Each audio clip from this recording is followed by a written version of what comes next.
Struggling with your Ram 1500's backup camera? You're not alone.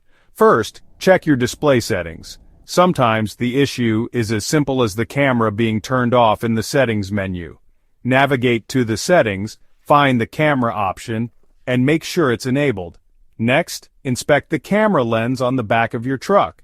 Dirt, grime, or moisture can block the lens.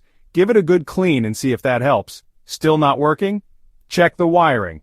A loose or damaged wire can disrupt the signal. Look for any obvious signs of wear or disconnection. If everything looks good so far, it might be a software issue. Try a simple restart of your infotainment system. Sometimes a quick reboot can solve the problem. In rare cases, the camera itself might be faulty. If you've gone through all these steps and it's still not working, consider consulting a professional. They can run a more detailed diagnostic to pinpoint the issue. And there you have it. Troubleshooting your Ram 1500 backup camera doesn't have to be a headache. Follow these steps, and you'll be back to reversing with confidence in no time. Don't forget to subscribe for more handy tips and tricks for your vehicle. Drive safe.